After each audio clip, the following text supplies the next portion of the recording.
Assalamualaikum warahmatullahi wabarakatuh. Perkenalkan, nama saya Starskia, mahasiswi Surya Global Yogyakarta, konsentrasi kesehatan reproduksi. Nah, untuk pertemuan kali ini kita akan membahas tentang persalinan operatif. Nah, persalinan operatif itu adalah persalinan sesar. Jadi, istilahnya sesar ini bernama seksio cesaria. Nah, istilah seksio cesaria ini berasal dari bahasa Latin saedere yang berarti memotong atau menyayat. Nah, persalinan operatif adalah tindakan pembedahan yang bertujuan untuk melahirkan bayi dengan membuka dinding perut dan juga rahim ibu. Operasi seksio cesaria secara umum dibedakan menjadi dua, ada secara primer dan secara sekunder. Secara primer ini merupakan tindakan yang dilakukan pertama kali oleh ibu hamil, sedangkan yang sekunder ini merupakan tindakan operasi sesar dengan riwayat sesar sebelumnya. Jadi misalkan ini lahiran anak kedua, maka lahiran anak pertama dia telah melakukan operasi sesar sebelumnya. Nah, kemudian ini ada pembagian berdasarkan tingkat urgensinya dari operasi sesar. Yang pertama ada sesar secara cito dan sesar secara elektif. Sesar secara cito ini hanya 1% kehamilan yang memerlukan operasi sesar, yaitu yang dilakukan setelah proses persalinan dimulai. Kemudian sesar secara elektif ini adalah tindakan sesar yang direncanakan sebelum proses persalinan dimulai. Nah, selanjutnya kita lihat di gambar, operasi sesar emergensi dibagi ke dalam 3 kategori.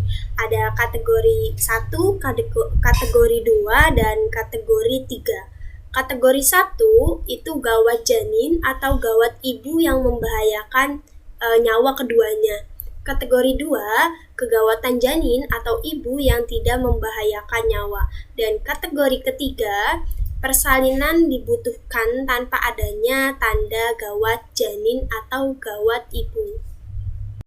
Nah, selanjutnya ini ada perawatan pasca operasi sesar. Yang pertama ada analgesia. Nah, untuk ibu dengan ukuran tubuh rata-rata ini dapat disuntik 75 mg meperidin intramuskuler setiap 3 jam sekali. Ini diperlukan untuk mengatasi rasa sakit atau dapat disuntikan dengan cara serupa 10 mg morfin. Nah, ada ciri-cirinya, kriterianya. Yang pertama, wanita dengan ukuran tubuh kecil, maka dosis meperidin yang diberikan adalah 50 mg. Yang kedua, wanita dengan ukuran besar yang lebih tepatnya adalah 100 mg meperidin. Dan obat-obatan seperti antiemetik, misalnya postasin, itu 25 mg biasanya diberikan bersama-sama dengan pemberian preparat narkotik.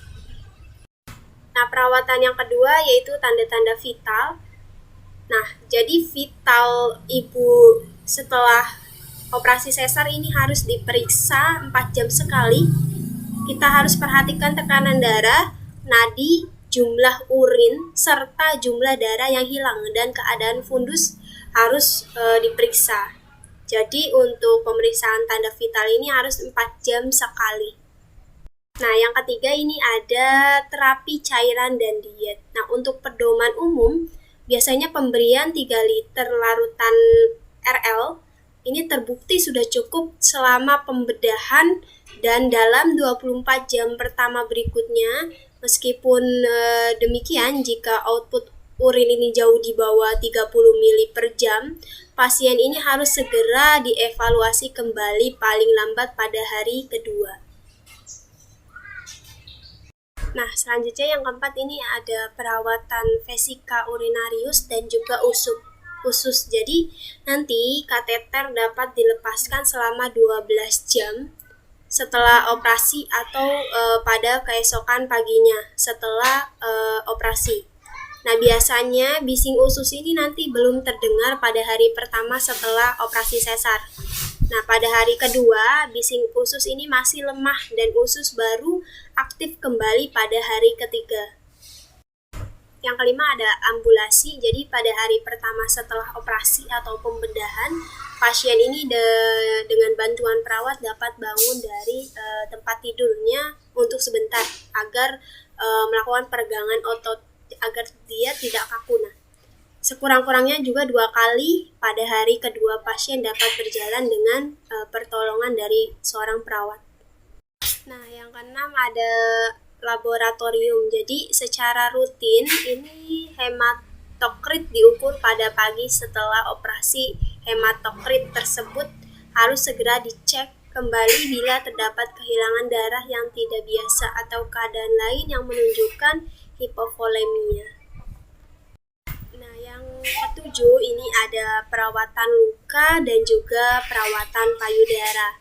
Nah, untuk perawatan luka, ini insisi diinspeksi harus setiap hari, sehingga nanti pembalut luka yang alternatif ringan tanpa banyak plester ini sangat menguntungkan.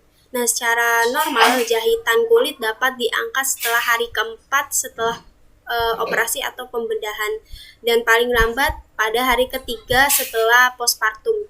Nah, pasien juga dapat mandi tanpa membahayakan luka insisi. Dan untuk perawatan payudara, sesegera pemberian ASI dapat dimulai pada hari post operasi jika ibu memutuskan tidak menyusui. Juga adanya pemasangan pembalut pada payudara agar dapat mengencangkan payudara tanpa banyak menimbulkan kompresi. Nah, biasanya juga pembalut ini untuk mengurangi rasa nyeri. Nah, untuk perawatan yang terakhir, yang ke-8 adalah memulangkan pasien dari rumah sakit. Nah, seorang pasien yang baru melahirkan ini mungkin lebih aman bila diperbolehkan pulang dari rumah sakit pada hari keempat dan kelima setelah operasi. Nah, aktivitas ibu seminggunya ini harus dibatasi hanya untuk perawatan bayinya dengan bantuan orang lain. Jadi, selama seminggu, ibu tidak boleh melakukan aktivitas yang berat-berat setelah operasi. Nah, dapat kita simpulkan bahwa persalinan operatif ini prinsip utamanya adalah menyelamatkan ibu dan juga bayi. Kita juga setelah melakukan operasi sesar ini harus adanya perawatan khusus dari seorang dokter dan juga perawat agar luka jahitan ini cepat kering dan juga membaik. Terima kasih, semoga apa yang saya sampaikan bermanfaat bagi teman-teman semua. Wassalamualaikum warahmatullahi wabarakatuh. Bye.